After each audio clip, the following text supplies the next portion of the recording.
At the beginning of your lecture, you said that you don't believe that the Bush administration lives by reality. And then at the end, you said that you don't think that the press corps can help the American people anymore.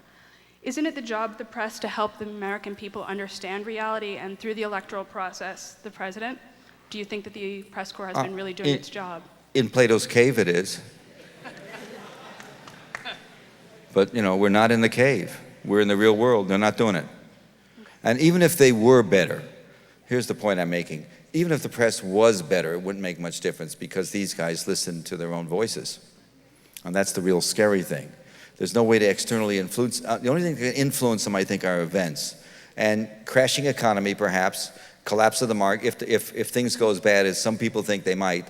A lot of people are very worried about the dollar. The dollar's now over 130 against the euro, and it seems to be floating, and nobody's going to bail us out on it. If that happens, if the world goes away from the dollar as the standard, and so far there's no sign that it is, but if it does, if there's a lack of confidence in a dollar, a devalued dollar would be devastating for this country and for its economy in the long run. In the short run, it'd be okay because prices would be so low over here, we'd still do imports, but still, in the long run, it'd be disastrous. So I just think external events are going to drive it, and not the heroism of the press corps.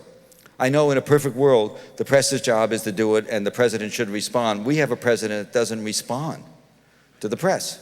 They don't care what we say. Look, if there's an architect of the prison policy, it's Gonzalez, our new Attorney General. What do you need to know? Yes, sir. Yeah, in the beginning of your lecture, you said that you did not believe that the war on Iraq was about oil. Right. Or for primarily. Israel, or for Israel. Right, primarily. I argue with that, and I think that I don't understand why you deny the second hypothesis that is most likely the true one. And you gave a lot of arguments. What is the true one? The true one is that we launched a war on behalf of Israel. And I'm going but let me just say this to you. I'm going to, but let me say this to you. No, I wish you were right. Can I please finish? Sure. Yeah. I have a couple of arguments, and I would like why don't we do it privately? Let's you and I do it. We have other people that want to go, and I only have a minute or two. Just a couple of I'll them. come over there and I'll talk to you. Okay. But let me just say this to you real quickly. I wish it were about Israel, because that would imply a lack of logic and sense that would make me even, just to know there was some overriding reasons for this madness. Over there. Yes, we'll do it. I'm not dismissing you. We're here to ask questions and not to present the other side from your perspective. Well, but he can, but not here. Let's do it real quick. I do have a question. You said that you're expecting Europe to act against the U.S., and one way might be to... Well, I think Chirac started already yesterday. Right. To get involved with resolving the Israeli-Palestinian conflict. Well, that's a big reach if they do it.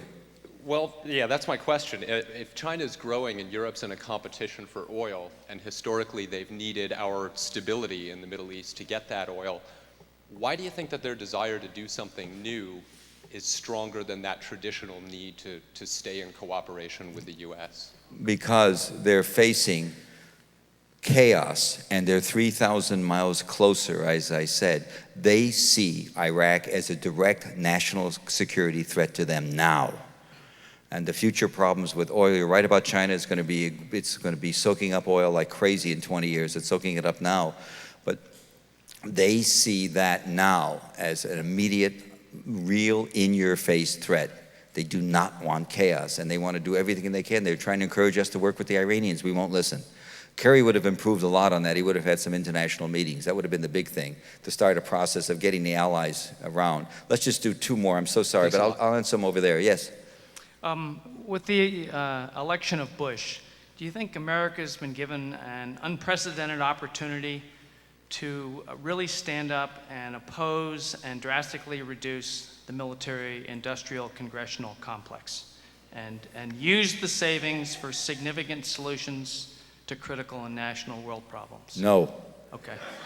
Any comment? No. No? Just a no? No. Okay. No, I don't think so. Yes, yes. Yeah, I'm so sorry. Yes, first of all, I just want to thank you for speaking to us, because it keeps people involved, and I think it's very important during the next 4 years that people feel like Oh, you're just my mother-in-law. It's okay. Or sister-in-law. Can you explain a little bit Tony Blair's role in all of this, why he takes the stand he does? I think Tony Blair probably really has muses. I think he sees this as a moral issue. And I think he's probably much more fundamentally Christian than people think. The reason I say that is I was just in London for a couple of days asking a bunch of people that actually know him much better, some of the journalists who know him, and one of the people who works for him. One thing about Blair, I will tell you that in the inner papers that were presented before the war, he certainly got an absolute, complete, low-down, straight talk about what a disaster would be and went ahead anyway. Bush never got that paper. We'll do this last question, we'll go.